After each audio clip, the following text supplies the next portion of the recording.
You're listening to Gender, a Wider Lens. I'm Stella O'Malley, a psychotherapist in Ireland. And I'm Sasha Ayad, an adolescent therapist in the United States.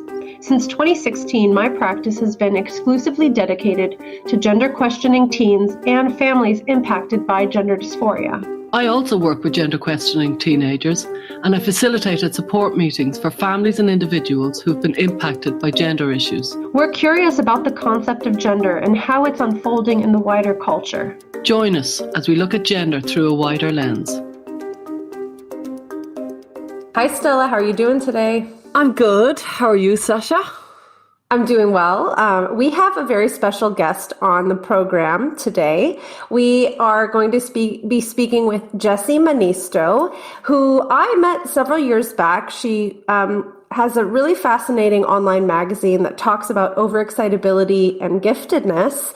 And Jessie, we are so pleased to have you on the show. Welcome. Thank you. I'm really excited to be here. I love your show. Thank you. So maybe you can introduce yourself for our audience members who may not be familiar with you and your work. Yeah, of course. So most relevantly, I am the founder and editor-in-chief of Third Factor magazine, where their sort of tagline is Uncommon Paths for Uncommon People. And by uncommon people, I mean the type of person that we're going to be talking about today, which is a gifted, creative, or just sort of quirky, overexcitable, these are other words, but it's about this experience of being this type of person. I meant for it to be a side project while I pursued self-employment in other areas, but it's resonated enough that it's become sort of a big part of what I do every day. So that's what I do. I also want to note before we start talking about this that I'm not a trained expert in giftedness or gender, any of this stuff, but I'm exploring it sort of from the perspective of a journalist and a researcher who covers this beat. And my audience includes a lot of these sorts of people. So that's why I'm here.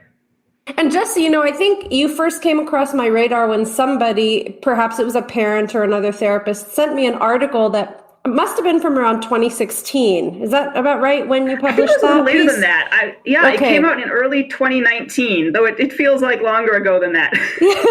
Yeah, and it was about the overlapping traits of overexcitability and gender dysphoria. So not only do you work around the issue of overexcitability and giftedness and creativity, but you've also taken interest in the way many people who have these traits seem to be either exploring or questioning or sometimes also struggling with things like gender. So, your work kind of overlaps many different areas that Stella and I have been covering on our podcast. So we're super excited to have you. So, no, I noticed the same thing, which was why I decided to look into the gender question. It would come up for so many of these people who are gifted and creative, especially. We can talk about creativity and androgyny and the research on that predates all of this gender ideology discussion. So it's the same group. And when I publish things that are not about gender, I think they're still very relevant to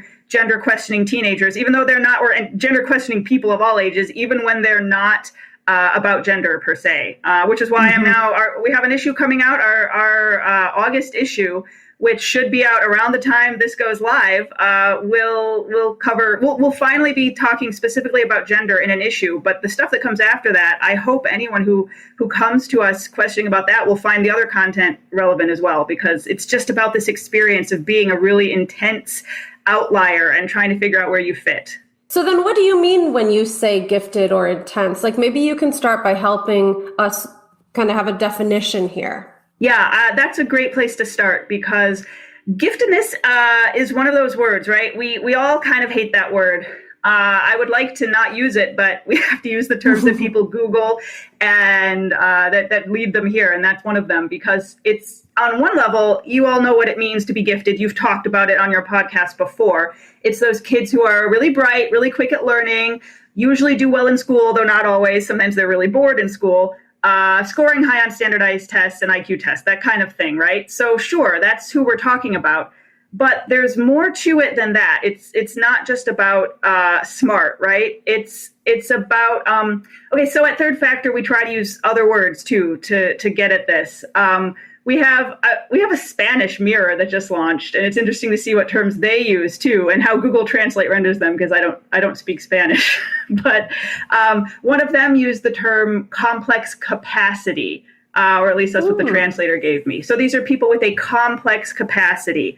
There's Rainforest Mind is something that a therapist, Paula Prober, who works with this population of gifted kids and gifted adults, uses. Or I also really like the term orchid, which is a metaphor, right? But it hits the mark pretty well in terms of it's a flower that can put out an amazing bloom, but it needs just the right resources to do so, right? And but there's another one that I like that I made up that I think describes this group really well. I call it being abstract intense, which is what I use to indicate people who like and are good at dealing with abstractions. Wow. Abstractions are what school is usually about, right? Like language is itself an abstraction. The word apple is different from the thing you hold in your hand and you take a bite out of. And so an abstract intensive person is all about these concepts in the mind, is very comfortable with that sort of thing, projections of the imagination, symbols moving around on a screen, as opposed to the embodied experience. So perhaps you can understand why I'm pulling that out in this conversation, because these are people who thrive on the internet. I see. Could I ask, what's the Rainforest Mind? I have heard it before, but what does it come from, or what does it mean? So that Paula Prober, a therapist, came up with that one, and she's got a couple books that would probably be really interesting to your readers. Your Rainforest Mind, and the other one is something like a guide to your Rainforest Mind. And she came up with that metaphor because no one wants to call themselves gifted. It sounds conceited and arrogant, but she could explain what she was talking about to her clients in a way they could accept by talking about the difference between different biomes. That there's, we have the meadow, and we have the grassland. That is a meadow, right? We have the desert, we have the tundra, and then we have the rainforest, which has a lot going on in it. It's just very complex, very much, very rich and dense, very intense, and also gets clear cut a lot. She likes to use that metaphor too. So, yeah. So that's what the Rainforest Mind idea is. But the main thing about these people is that they think differently from most other people, and intensity, overexcitability, is often part of this experience. It's 5 different domains. You've talked about them again, I know, on your show. So I'll just remind reader or listeners real quickly. Those domains are the intellect, the imagination, the kinesthetic or psychomotor, the sensory, and the emotions. And those are ways that these gifted or intense people can channel this energy in any of those 5 domains. And could you say a little bit more about that? Like in the intellect, it's kind of obvious if you're gifted, but the other ones, I suppose in the imagination, it's kind of obvious as well. Maybe I'm only doing the ones that are obvious to me. Well, I think it'd be interesting, Jessie, just to hear you kind of talk about each and how those tend to manifest in people. Yeah, no, definitely. Well, yes, like you said, the intellect is, maybe it seems obvious, you like thinking, but it's things like questioning, right? Like always asking those pesky questions, which can go either way, right? Like questioning, why am I a girl? Why am I a boy? And there are people on either sides of this debate who are intellectually overexcitable and ask those pesky questions. Just the love of learning, the wanting to know everything, just devouring knowledge. That's intellectual overexcitability. Imagination is, of course, the vibrant fantasy world, ability to envision and picture things, creative capacity. So that's, imagination that's just very active. The psychomotor it's often linked to ADHD symptoms, is how a lot of that would be described now, but or just anxiety as well. But it's the person who has a lot of energy that they just want to move, they squirm, they need to channel that energy somehow. Maybe they get into sports, dance, anything like that. That's the psychomotor excitable child or adult. What am I missing?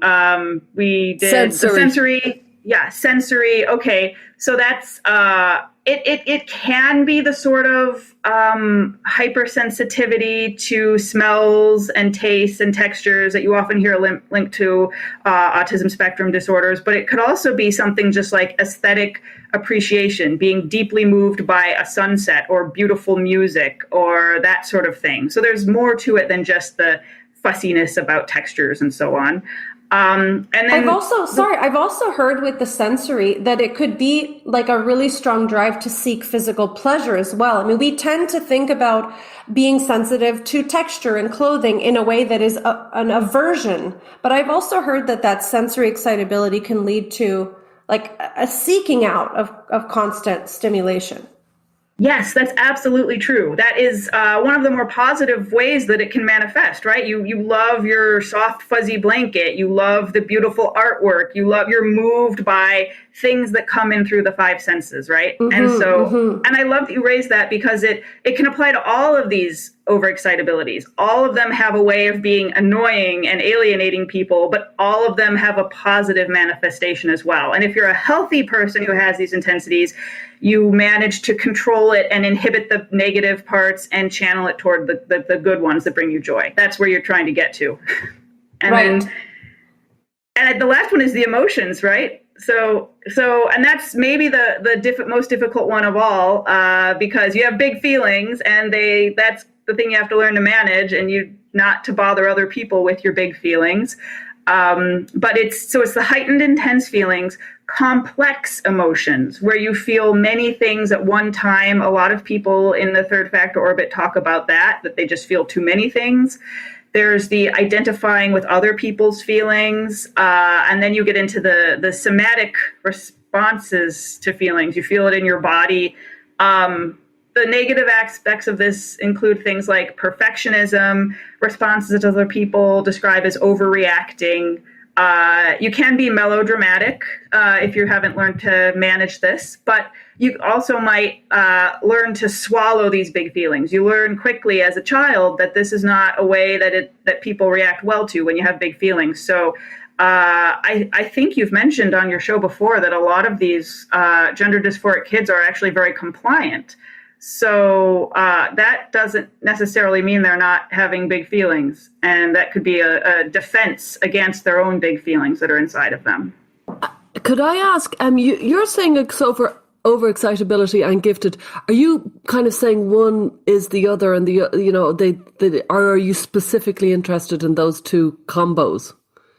That's a really good question. In our very first issue of Third Factor, we addressed that. Overexcitability is often linked to giftedness, but this is not really justified in the literature.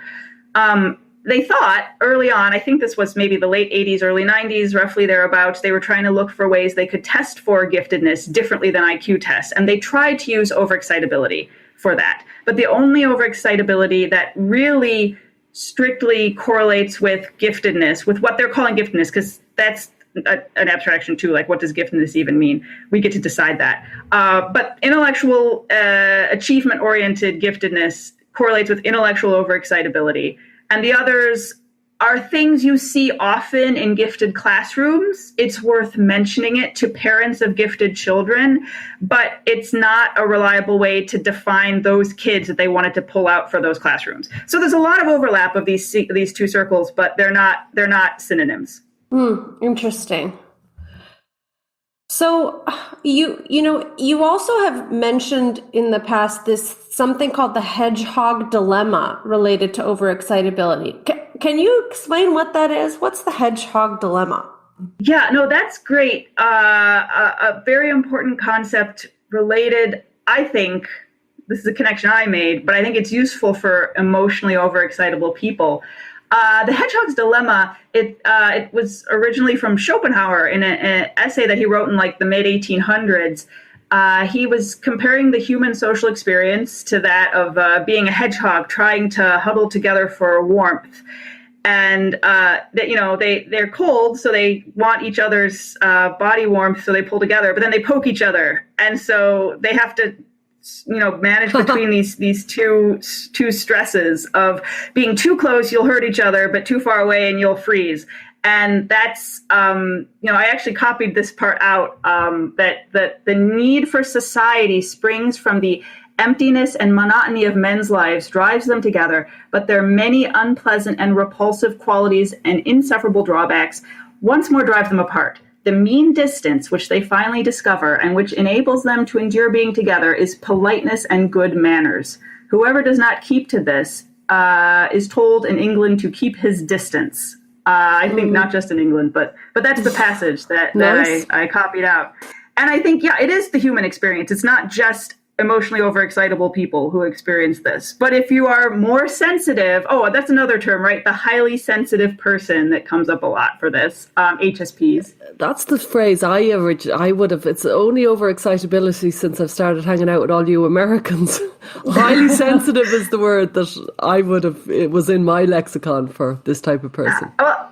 And you found our little niche where I talk about overexcitability because I thought it was the best thing to describe this group, whatever you want to call it. But HSP is more widely known here too. I think many other American listeners will also know that one better. Overexcitability, that reminds me, I should mention, it specifically comes from the theory of positive disintegration, which is if you take overexcitability, out of that theory, it can kind of lose some of its explanatory power and implications. So I'm not going to talk about that a lot today. I've talked to Sasha before about that, so maybe you can link to that. Or third factor, we talk about it a lot. But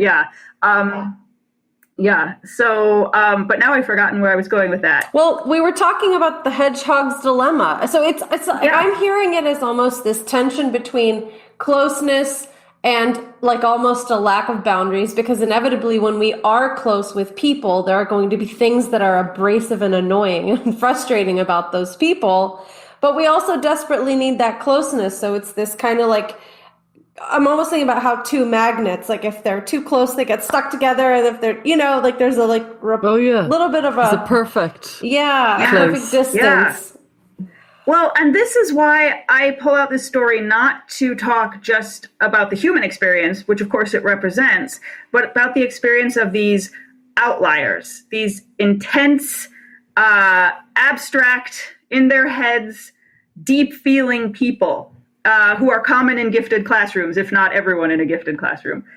Because this is an unusual way of being. The more you're like this, the more you feel like an outlier, the more you feel like you're too much, that you don't fit. Your brain is different from other people's. And so you have trouble finding people who will mirror you, who will tell you that you're okay. And I think you don't have to have any other sort of, it's not necessarily something wrong with you. It just it starts to look like something's wrong with you if you're in an environment where there's not many people like you, where there's not a lot of orchids growing, where it's all dandelions, right? The orchid and the dandelion is the pair you hear with that metaphor.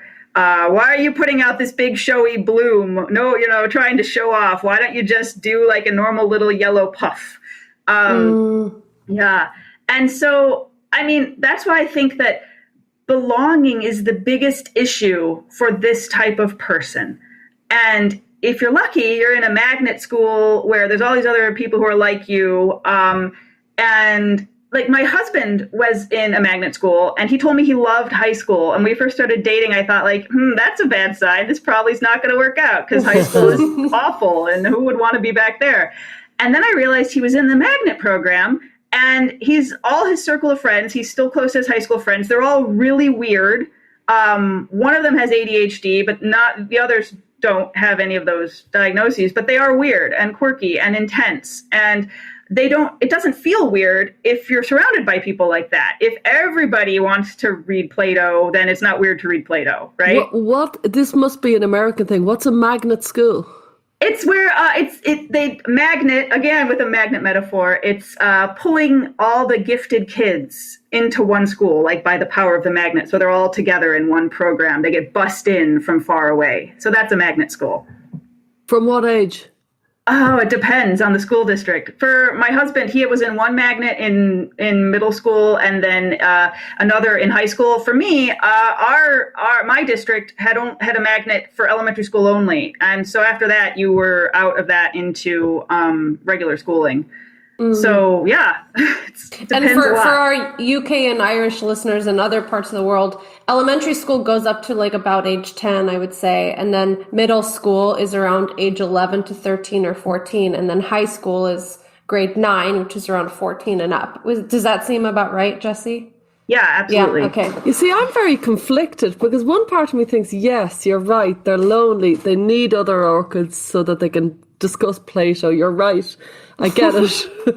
However, on another level, I think, but what about the kids who can't quite keep up and are almost dumped out of the magnet?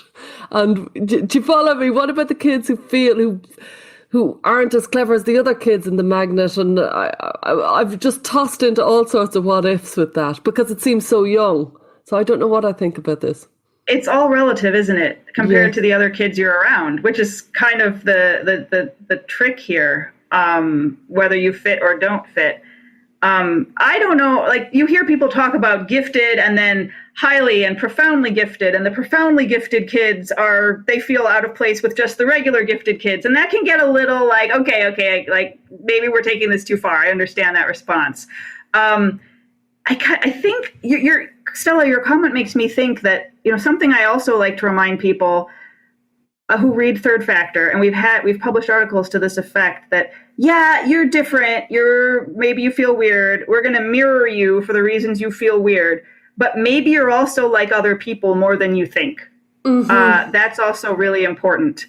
So yeah, yes, there's truth on both sides there. When I work with kids who are exceptionally gifted like this, I mean, I have a couple of kids that I think are just really exceptionally gifted, and they actually struggle with their ordinariness too. Like there are some areas in which they're clearly way above average, but sometimes kids like this can be such perfectionists that they have a hard time accepting the fact that, you might pick up a new skill and really suck at it at the beginning. Because if you're so used to being exceptional in one domain, it's really challenging to kind of come back down to earth and struggle just like everybody else with certain things. So I think this difficulty with how to manage the ways which you truly are quite different and quite unique, and then also ways in which you might just be like struggling like everybody else with some very fundamental, maybe teenage or adolescent or young adult issues.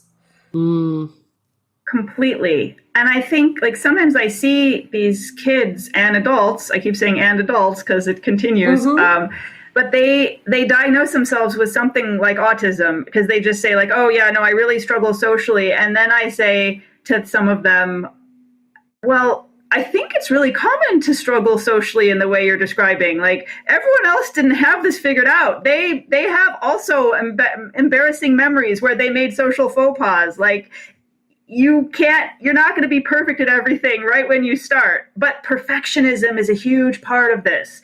And that's why some of them are, it's the emotional overexcitability resonates in that area sometimes because they just, self-loathing over the fact that I goofed up and I just can't forgive myself. Like that's really part of this. Yeah. Mm-hmm.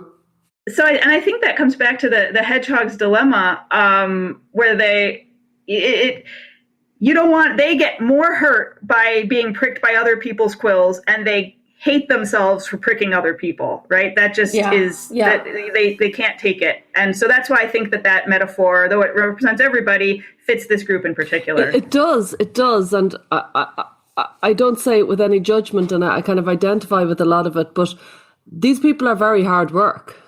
Yes, that's true. It does have to be said. I do think, like, and I'm very hard work. I know I'm very hard work, and even saying it made me hard work. Do you follow me? Kind of, because we could wax lyrical about them, but I do think there has to be some acknowledgement of being a prickly hedgehog. It's difficult to manage them. It's difficult to parent them. It's difficult to teach them, and it's difficult to be them. Oh God, yeah. No, if you had my mom on here, she would confirm that for you.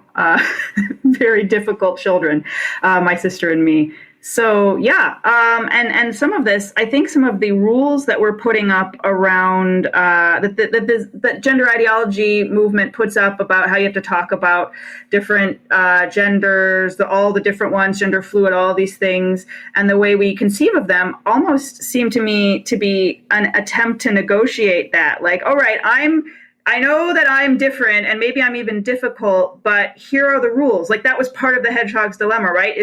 We achieve balance between the being cold and the prickling each other by this set thing of rules. Yeah. And the quirky kids who feel weird for this particular reason because they don't fit the gender norms because of their intensities of the intellect or the emotions. This is the rules that they're trying to propose to manage that difficulty because they know they're difficult. They're difficult for themselves. They're difficult for their parents, for their friends. So I really relate a lot to what I see from my own teenage years to the way that these people are really clearly struggling and trying to make sense of it. Yeah. So even if I don't always agree with how so they're doing it.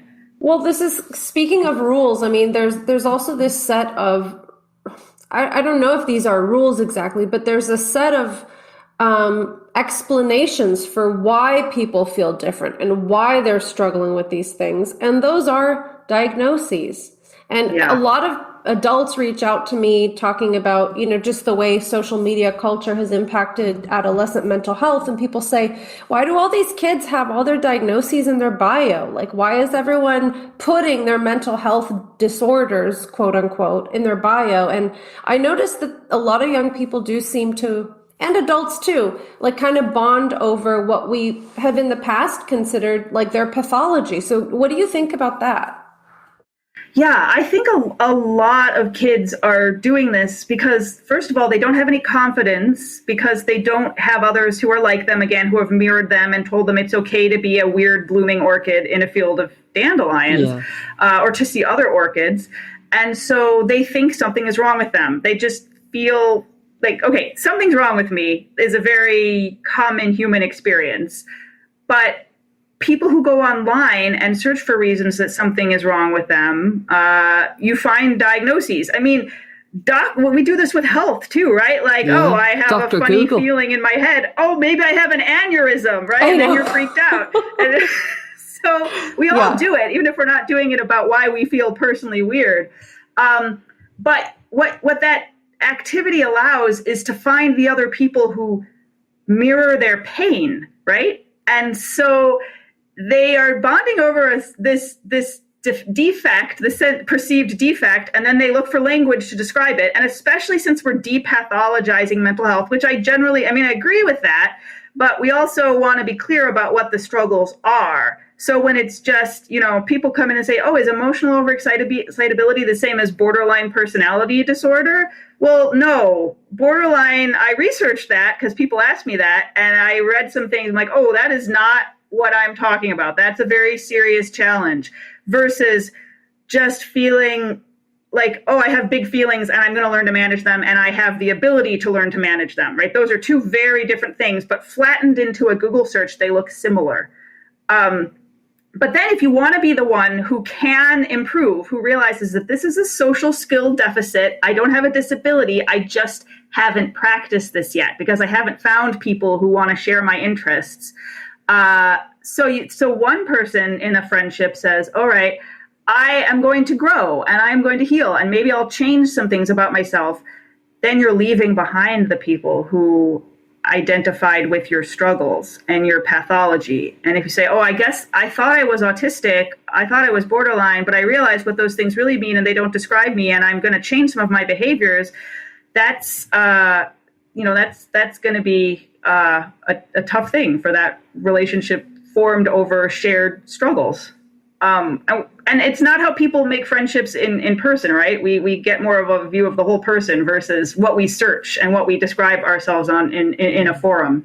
Mm-hmm. I think the three of us, all three of us here, jumped out of us about the overexcitable gifted person is the loneliness they feel. I think it's a kind of an aching feeling that they have. And when they land on somebody or something that they can mirror, they land very strongly or very heavily onto them. Yeah, no one else has ever shared this pain that they have. And so you really cling to that person who does. And you want to forgive everything bad about them because you want them to do it for you, because you're healing each other's pain. But some of the things I see people doing, people come to Third Factor all the time saying like, oh, can I tell you about, I get pitches for articles about autism. It's really a popular one. And I'm just going to tell you how to change the world for autistic people. And I always say, like, I don't know that first of all, this is not about autism. I don't know anything really formally about autism. And why are you introducing yourself with a diagnostic label? Like, I don't know anything else about you. All you're doing is talking about a label. So of course they remain lonely. And they don't have the confidence that there's anything else that they can say in an internet space. And so then they stay in this internet space and they don't practice the skills they're lacking in the real world. And all of us are doing this, I should say, it's very common. This is not just gifted kids anymore. We all are used to just talking about our struggles, projecting out this thing, whatever our cause is, we put it out on social media, and people will maybe reject our idea because that's all they see about us. They reject our idea, and we see that as rejecting ourselves. But if we were in person, it wouldn't go that way, right? If we were in person, we would get a warm, like a smile, like, oh, that's very interesting that you're talking about this. Let me tell you what I see in you or in this idea, because I know you, I'm talking to you one-on-one. And I can then draw on our shared experience, our knowledge of each other, and we can also see each other's body language and, respond to the emotion that's coming out there. And that's the cure for loneliness. Yeah. Not going online and finding people who resonate with the sort of pain, the words we channel through diagnoses, or words like gifted even. Again, they're all limiting. Yeah. I'm curious, Jessie, because, we, of course, all of us work very much online. We wouldn't be connected here if we didn't all have, a large online presence. And there was a life before online too. And I'm wondering, if somebody had these traits, let's say they were kind of overexcitable, they didn't think exactly like most of their peers, and they were existing in the world, how might they connect if they didn't actually use the term gifted or overexcitable to like find other gifted and overexcitable people? Like, I'm thinking about this is just a complete hypothetical, but maybe somebody who was like really, really into stamp collecting in a way that made them kind of a little bit awkward and a little bit of an outlier. But they go to like a stamp collecting club and they find other people who are kind of nerdy stamp collectors too. And they develop friendships around their interests rather than, I'm going to a meeting for gifted kids. Like, the label itself is just a description to try and capture something. But the something that was originally there is that intensity, the passion, the creativity, the enthusiasm. And that can lead to really great connections, even if you've never been diagnosed or you don't have a label. So I'm just wondering, we all come from a generation where we didn't, at least when we were 10 and 11, we didn't have cell phones. We didn't have social media. So I'm just wondering if we can maybe reflect on, like, how do these traits lead to connections if you're not focused on the label of the trait? Does that make sense? I'm really interested in what Jessie will say. I just want to say, to add to this, because it's a really good point. Malcolm Clark did a brilliant thread. He's on Twitter.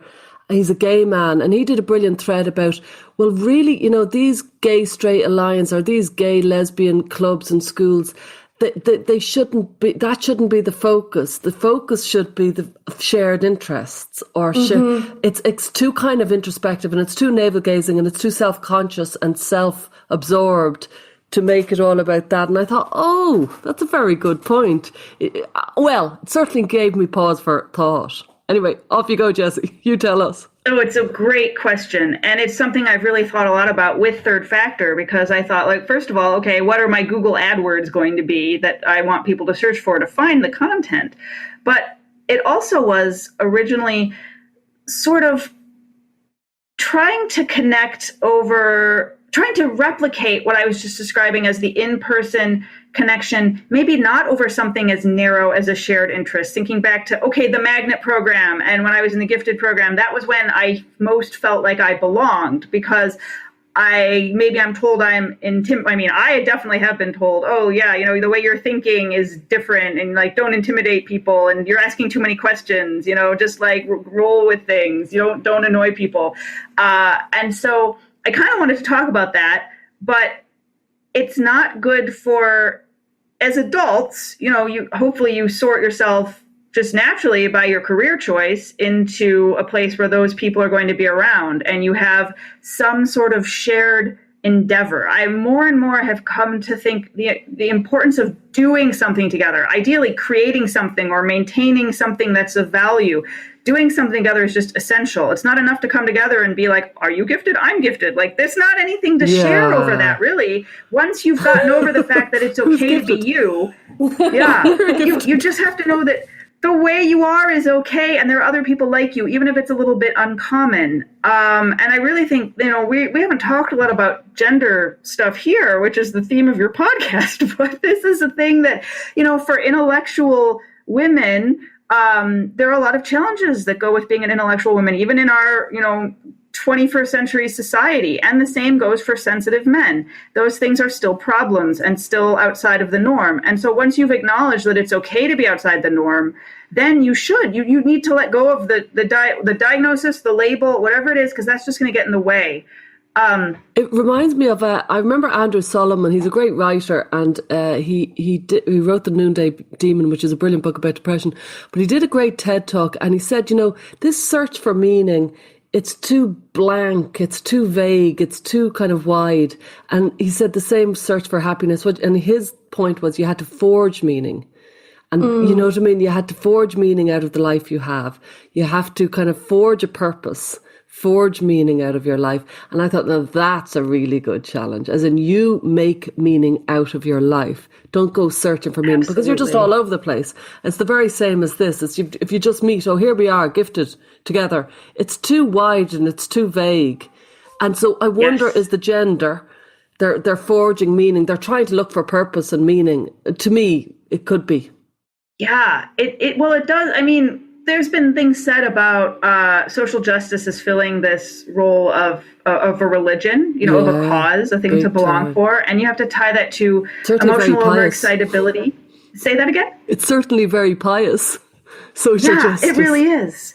and they, they have a strong sense of justice. If you're emotionally overexcitable, you don't like the idea. I mean, who likes the idea of marginalized people having their rights trampled? No one likes that. Oh, I love that, Jessie. That's my favorite thing. No, I'm just kidding. I've read that online about you, Sasha. I know. I'm an Egyptian white supremacist, according to some people, which is fun. Geez. But anyway, yes, you're right. I mean, I do think these kids tend to be very sensitive. Sometimes with, gifted kids, as young as like 5 and 6, they're asking their mom, why does that homeless person have no money? And they'll get completely destroyed for days and days and days on end of seeing something that's unjust. So yeah, continue. Yeah, I think it definitely kind of taps into that. It's absolutely the case. And so and it's really, I've heard a lot of parents of these kids. I'm not a parent, but I hear it over and over, talking about a 6-year-old who just is, just completely beside herself because there's bad things happening in the world, or early mortality salience, realizing, knowing that their parents are going to die one day and having to talk to a 6-year-old who you can't just say, like, don't worry, that's a long time from now. You don't know that, mommy, you could die tomorrow in a car crash. And like, it's very hard. So I don't know why it is. And it's not only, high IQ people who get that way, but there is that overlap between these intense, sensitive people wanting to control the badness in the world and stop people from being hurt and experiencing anything bad. And what do you think is the connection with the alienation from the body that you often allude to? Yeah. That's a great connection, actually, because so even before this current social justice movement and its manifestation, I mean, these threads have been running for a long time, right? There's many waves of feminism. The problems are age old. But think of this gifted girl who she wants to be an intellectual leader. Maybe she looks up to, thought leaders who are men and gets told, oh, like you have a crush on this or that. Like instead of having a crush on celebrities, she is interested in thoughts and ideas and, business leaders or whatever that she wants to be. And they happen to be men. And she's told instead, no, her friends want to know what movie star she has a crush on. And she feels maybe that's not where she is. And then that would require her to pay more attention to her body than to her studies or her nerdy interests. And so then she has to go bra shopping with her mom when she's, 11 or whatever age, it's younger and younger, right? And sees this like come hither look on the lingerie model and feels really like, oh God, I'm being shoved in that direction. I'm already being penalized for being, I'm told not to be smarter than the boys. And she wants to have that world in her head be where she wants to dwell and be encouraged there. And so all of these stories, she doesn't have to experience abuse. She doesn't have to experience, some like rape culture out there. She just has to know that this can happen. It's enough because her imagination is very powerful. And the body becomes threatening. She understands that, even if she uses birth control, if she's sexually active, she can get pregnant. And that's a very heavy weight for someone who is, ruminating, overthinking, or wants safety, right? Like sexuality is just not safe, and it's not safe. The boys who understand about toxic masculinity, they don't want to use the girl. They feel guilty about that. I've heard about that. And the girls don't want to have any. They want. I know many people, many women now who actually really would rather wait for marriage to be sexually active. But you just don't hear about that in the culture. And a lot of times it is with people who are very, cerebral women. And so they completely alienate from their bodies because you can't not be sex positive in the progressive culture. You don't want to be sex negative, but there's not really a neutral place to be. And a lot of these kids just alienate from the body. I experienced something like that myself. Yeah. Just one thing. I would have thought this is an age-old problem. I wouldn't have thought the sex positive thing. I would have thought clever people very often were alienated from I'm just thinking of famous people through history that were quite clearly alienated from their body. Schopenhauer being maybe one of them, who was extremely alienated from his body as far as I could gather. Yeah, it's definitely age old. It's definitely age old. I think that this is just the way it manifests in today's culture, in the way we're talking about it now. Yeah. So I discovered. Well, go ahead. Were you going to ask a question before I ramble on? Keep going. Okay. No, I remember in 2006 I discovered the idea of asexuality, and that was something that I just was like, wow, that really describes me as a kid and into my 20s, because I just really didn't. I was, getting back to friendships, right? If you're the little girl who's like, I'm not really interested in crushes and dating and whatever, and also I couldn't click with any of these boys, so whatever, I don't want to talk about that.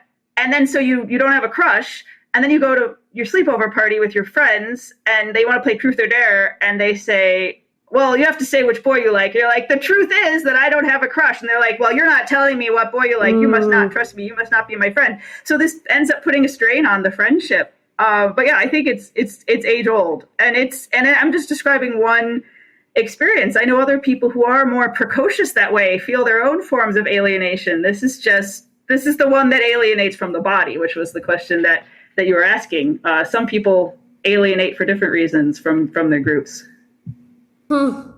This is bringing to my mind a tangent, which we're about to launch into, but it's bringing to my mind this book. I think, Jessie, you actually know this author, by Hilary Jacobs Hendel. It's called Not Always Depression. Do you remember? You know that, right? I do. I Okay. own the book. I haven't read it yet, but Okay. yeah, no, you and I Okay. and her, I think we're talking on Twitter. So Yes, that's how yes. So basically, her thesis, it comes from emotion-focused therapy, I think is the name of the original type of therapy. And Hilary Jacobs Hendel has this thing called the change triangle. And what she says is that all human beings come kind of like biologically equipped with these core emotions. I think they're like joy, That's right. excitement, Fear. sexual arousal, fear, sadness, something else. I don't remember what they all Repulsion, are. disgust is one of them. Disgust is one, right? And she says that we have inhibitory emotions, which kind of launch or kind of latch on or inhibit us from feeling our core emotions. And those are things like anxiety and nervousness and things like that. And when I think about this issue of sexuality or asexuality or being really cerebral, I do get curious about whether or not people feel so overwhelmed by the baggage that comes along with their core desires that it just becomes too much. Like, I'm thinking about this idea that if you are just developing a friendship, a platonic friendship with a boy, and people start accusing you of liking him, how incredibly embarrassing that is. Oh, that's another inhibitory emotion, is embarrassment or shame. So like when we have these types of emotional experiences piled on top of a different emotion, it can make it really hard to parse out. So of course, in that example, I'm not implying that that young girl really liked the boy. But if there was any instance whatsoever where she saw someone who she thought looked nice, maybe right along with that feeling comes a shame or an anxiety or what does that mean about me or what will people think? So I just get really curious about these kinds of kind of core emotional or sensual experiences. And I don't mean that in terms of sexuality, but like it's a sensuous experience to like get butterflies in your stomach if somebody that you see comes along and you find them to be attractive or something like that. So I just really wonder when these very sensitive kids and young people and adults are going through life, if they aren't also more prone to experience the inhibitory emotions like shame and anxiety that get kind of piled on to the core emotions that they might be experiencing.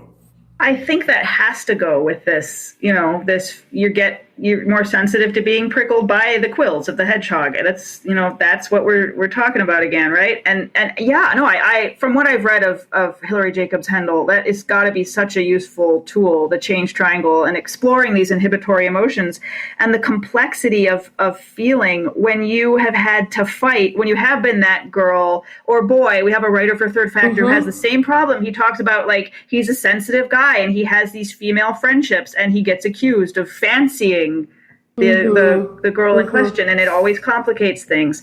And in that case, I mean, he says that, and I take him for his word that he really does just want to have platonic friendships with women. But also to your point, Sasha, maybe a kid going through this stage, especially if they haven't felt mirrored, if they've been told they're weird because of their cerebral interests, been told that they're nerdy, whatever it is, or intimidating. Especially for aggressive or assertive women who get called aggressive, they have cultivated that identity, so they've had to fight for it so hard that they don't want to let it go. They don't want to let the possibility of complicating it with a sensual feeling of any sort. That's scary. And you understand why that's scary, especially for younger people. And I personally, I'm speaking for myself here, I got told don't intimidate the boys or they won't like you. So I was just like, well, they're all boring anyway. Who cares? I'm not interested in them. So yeah, I mean, there's just, you, if you haven't been told, this is why I love the idea of the orchid and the dandelion. Because if the dandelion or the orchid gets what it needs and gets the right orchid food and is put in an environment where it can just grow, rather than being warned that this is like girls can't be that way, boys can't be that way, maybe you don't have to have those inhibitory emotions come up. Maybe you're safer to explore those things. So it's nice if you're in a magnet school where this is all common.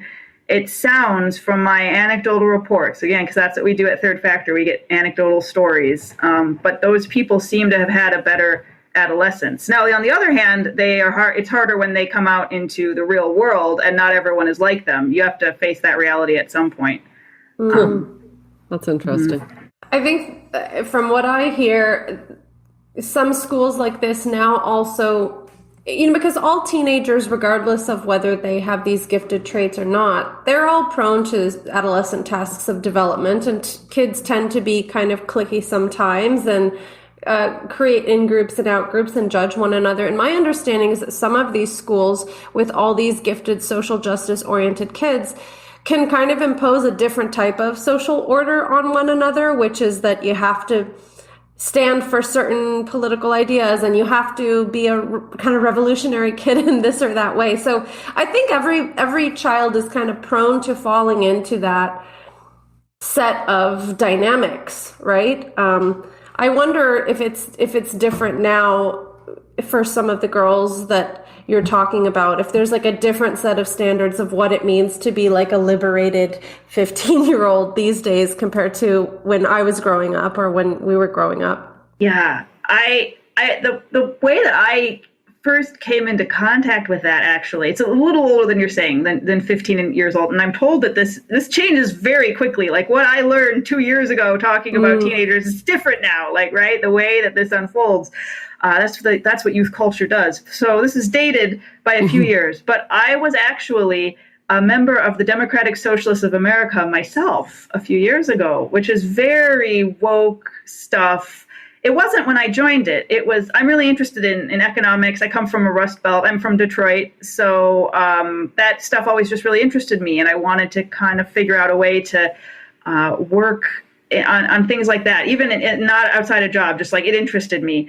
And those were also independent thinkers. To call yourself a socialist before Bernie Sanders' campaign in 2016 here in the U.S., he called himself a democratic socialist, which before that you just couldn't in this country and be taken seriously. But somehow it resonated, right? I'm an elder millennial, so I'm one of the older people in that group. But still, like my age group can break either way on that.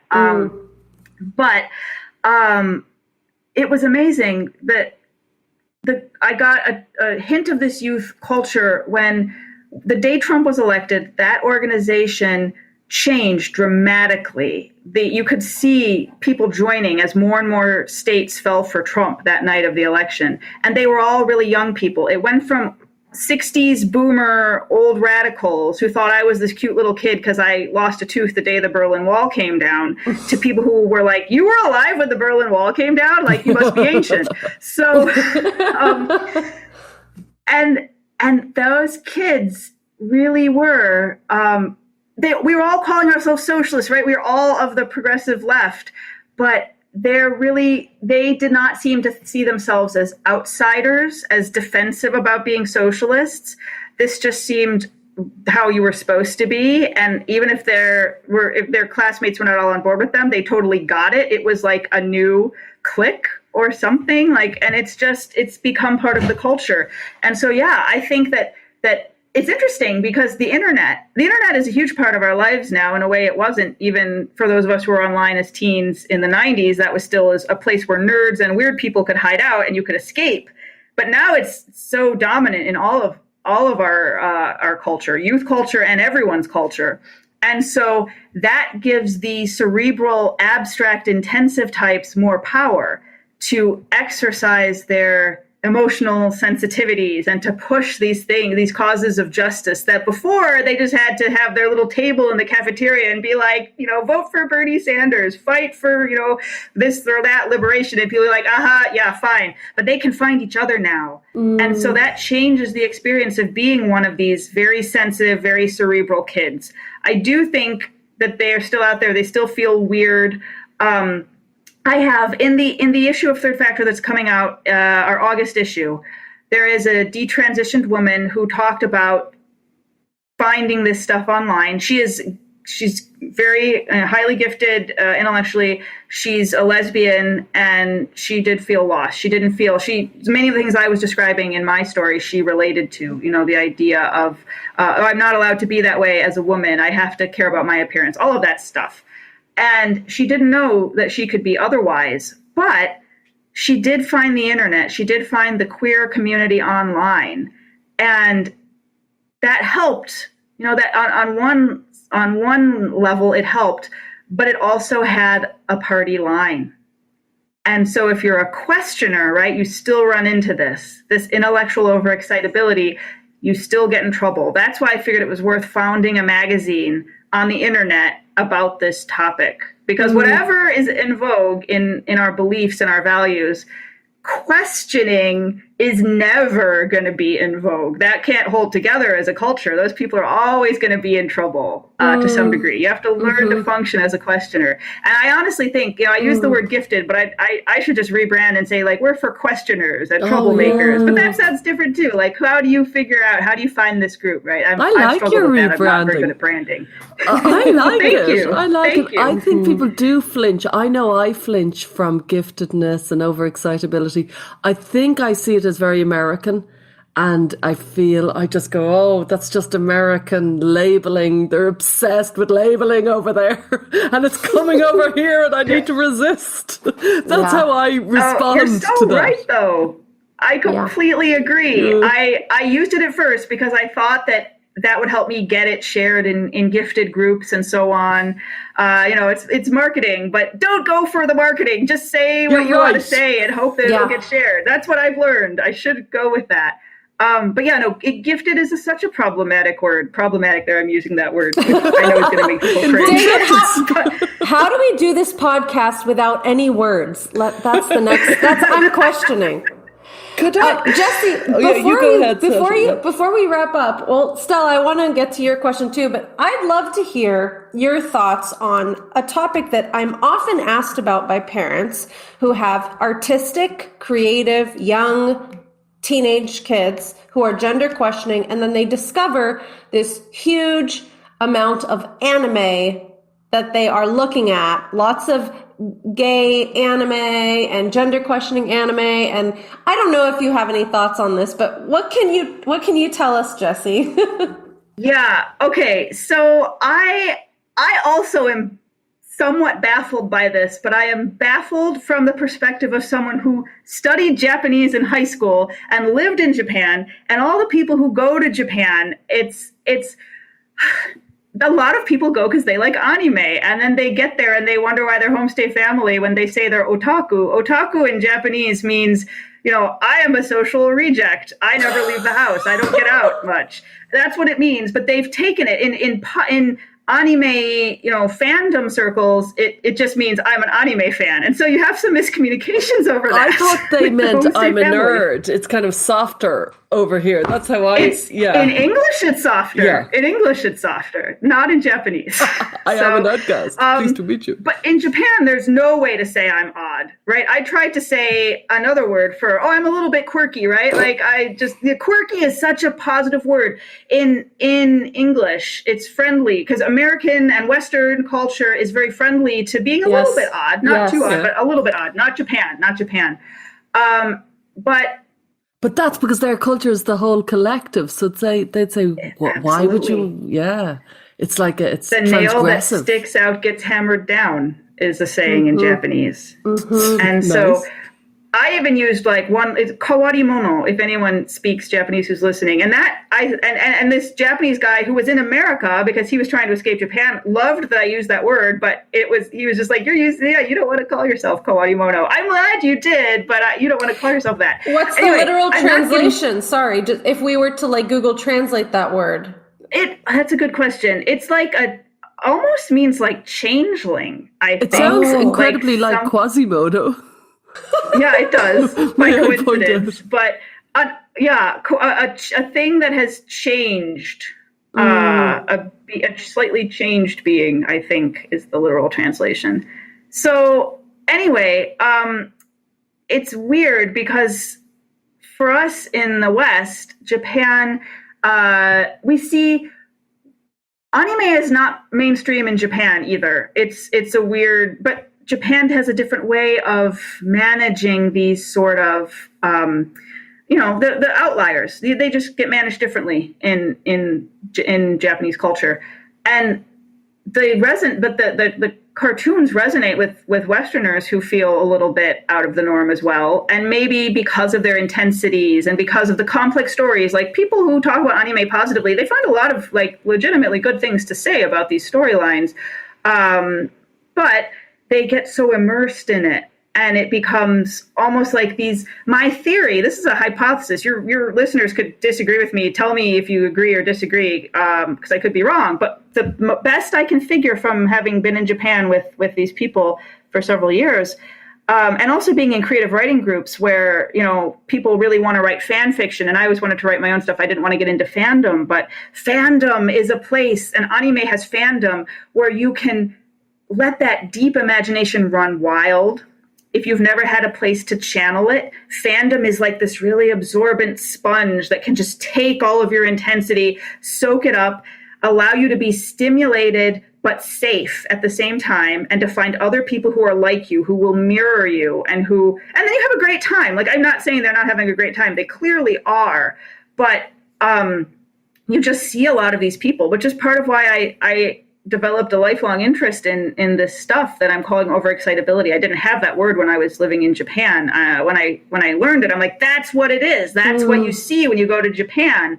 And that's what's so much in my social cohort as someone who is a creative writer, who was in a gifted program, who went to Japan. And it's the same. Fandom absorbs intensity. There's other stuff too. I don't feel like I can speak to like why do the trans people all have anime avatars and some of the stuff that's going on there with boys' sexuality. I really can't speak to that, but I feel like there's got to be some connection to what we're talking about here too. Yeah, I heard this really interesting idea. I don't remember where I heard this, that if people are slightly on the autism spectrum or have Asperger's or something like that and struggle to pick up on social cues, the anime characters are such exaggerated expressions of emotion that it's very easy for them to understand what the emotional state is. Whereas in other types of entertainment or other types of imagery, maybe the emotions are more subtle and it's harder to pick up. So I thought that was really compelling. It's probably one piece of a whole puzzle, but I thought that was a really good theory. That rings true based on what I have heard and what I've seen, some of my classmates, So, yeah. I have a couple of questions because I know we're wrapping up. There's two that's kind of pressing on my mind. One is it was a throwaway line you said, which was the Japanese manage the outliers differently. And I thought, how? And that's one question. And the second question, I'll go on to the second question. You tell me that one first. Oh, they don't manage them well at all because they retreat to their bedrooms and their parents have to bring them food. It's called hikikomori. Oh, yeah. Okay. They don't manage them well at all. Oh, I thought there was a whole system. Oh, God. Yeah, no, that's awful. Yeah, no, there's no good way to do it. Yeah. I actually put that in my book, 2015 book, Cotton Wool Kids, and I read so much about it at the time. It's a horrifying scenario for those. But the thing I wanted to ask you actually was, it's extraordinary your life because it seems it's almost adjacent to the classic ROGD kid insofar as the overexcitability, the interest in anime, the asexual kind of all of those things. It's very close to what an awful lot of ROGD kids are living. I can see why you've ended up very, very interested, if you follow me. But I'm thinking about really gender and asexuality. And also I've often found that I have a theory, and many people do as well, that, a fixation upon your gender can be just a way to repress your sexuality. And I wonder, is asexuality repressed? Not always, obviously, but are they all linked, those three things: gender, asexuality, and sexual repression? That's a very complicated question. Sorry. But yes, I mean, I can see how lines can be drawn between all of those things, especially when it's, wow, I'm having thoughts going in all different directions here. They are, especially when we still have homophobia It's still not cool to be a lesbian. That's what I'm hearing, at least from some of the younger people I talk to. And it's dangerous. Sexuality is dangerous, like we were talking to, just heterosexual or whatever. And your gender expression is a way that you communicate, who you are and what you want in the world. And if you have all this complexity going on and you're unusual, well, I want to throw out the word queer.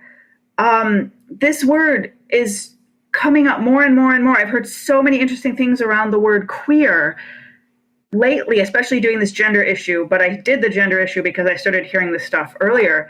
I know when I read the word queer, it was like in The Secret Garden when I was 9, the Frances Hodgson Burnett children's book, I think, or some British, literature that uses the word queer, because we don't use that in America really like that. But you read children's literature and like, oh, I love that word. I was talking about finding the word like koarimono, like what's the right, nice, friendly word for being a little bit quirky. Queer is kind of like that too. They both start with Q, which is a weird letter. We don't use it very much. And so it really resonates with people who just want a nice way of saying, I'm not defective. I'm not, a mess. I'm just a little odd. And I just want to prepare you for the fact that I'm not going to fit exactly.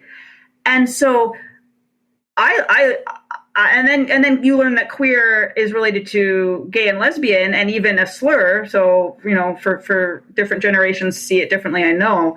But the idea that being queer, I heard the most amazing thing that blew my mind talking to someone in the Netherlands about this, that in the Netherlands, I'm told, gay and lesbian isn't even queer anymore because it's so accepted, that it's asexual and non-binary that is queer. And that just kind of, I don't know what to say to that, because on the one hand, I felt a little bit weird as a kid who the word asexual made me feel mirrored and understood when I was younger. And non-binary, I called myself, a pretty androgynous woman, but I would have gotten that word when I was younger. And so, you feel queer because you've been made to feel like an outlier. You've been reminded that you are unusual, that you are too much, that you don't fit the perfect image of what a wife is supposed to be. And so you're queer. And that's the British children's storybook meaning of queer, but it's now got mapped over the LGBT version of queer, which is now socially valorized. We have like Pride Month, right? Like you get rainbow colored cookies at the bakery because you're queer. And it makes the people who are odd, but straight, or more or less straight, but just odd. I just think that's a fascinating tension. Especially given also the idea of psychological androgyny that is common to creative people. If you look up Mihaly Csikszentmihalyi's work, he's the preeminent creativity researcher. He talks about that as a thing that you see in creative people. Can you maybe touch on that link? I mean, maybe that'll be the last thing we obviously are extracting as much as we can from you with not as much time as we'd love, but what is the link? Because I remember, Stella, when we did this episode, we danced around it and I was like, well, maybe it's this. And you're like, I'm not convinced. I don't get it. What is the link between androgyny and creativity and or giftedness? What is that? Yeah. Okay. So giftedness and creativity are often, again, overlap, but I'm specifically talking about creativity here, right? That you're able to create something novel and useful. Okay. Art or science or whatever it is. And so this comes from Mihaly Csikszentmihalyi's 1996 popular book, just called Creativity. And I actually copied it out in case it came up. So he says, in all cultures, and I'm quoting now, in all cultures, where'd my notes go? Hang on. In all cultures, men are brought up to be masculine and to disregard and repress those aspects of their temperament the culture regards as feminine, whereas women are expected to do the opposite. Creative individuals, to a certain extent, escape this rigid gender role stereotyping. When tests of masculinity or femininity are given to young people over and over, one finds that creative and talented girls are more dominant and tough than other girls, and creative boys are more sensitive and less aggressive than their male peers. This tendency toward androgyny sometimes is understood in purely sexual terms, and therefore it gets confused with homosexuality. But psychological androgyny is a much wider concept, referring to a person's ability to, at the same time, be aggressive and nurturant, sensitive and rigid, dominant and submissive, regardless of gender. A psychologically androgynous person, in effect, doubles his or her repertoire of responses and can interact with the world in terms of a much richer and varied spectrum of opportunities. It is not surprising that creative individuals are more likely to have not only the strengths of their own gender, but those of the other one, too. That's what Csikszentmihalyi said. That's this amazing. has been documented, that creative individuals are, to use the current word, they're gender fluid, gender queer, but it's just being a creative man or a creative woman. That would cover it too if you use that language. Yeah. Wow, that's really fascinating. So I wonder if more people knew that, again, that this is a way of being creative and intellectually very active. Creative is such a nicer word, isn't it? Beyond all the other words we've used, like creative. There are a lot of labels that are negative. Yeah. There are reasons that they get negative. As we said, these could be difficult people, and there are positive ways to spin it. But I just wish this were out there more for people to understand. Whatever else they choose to do with their gender identity, this is useful stuff. I hope it was useful for me. Yeah. I'm just thinking about people like Prince and David Bowie and these incredibly creative and very gender nonconforming before the label gender nonconforming people. Yeah. They've always been out there. It's not new. Yeah. Yeah. And so we can find role models. That's something I really want to do is I have this young woman who wrote for me said she just wished she'd had more role models of gifted and creative women. And I'm sure that's also true for gifted and creative boys. Whatever word, I also hate the labels, but we got to find some way to connect people with people who are like them. Role models are essential for these kids. Essential. Absolutely. Absolutely. Well, Jessie, we're so grateful to have you on. It was really fun to kind of talk through all these issues. If our audience wants to learn more about your work or check out your gender series, is there somewhere particular we can send them? Absolutely. You can find us at thirdfactor.org, or we're on Twitter and Facebook, at Third Factor Mag. But yeah, our gender issue should be out about the time this issue or this podcast goes live. So I'd love to hear feedback. I welcome critical opinions. We're grassroots. We're trying to explore and connect people with role models. So thanks for having me, guys. Thank you, Jessie. Thanks. Thank you. It was great. Thanks for joining us this week on Gender, a Wider Lens.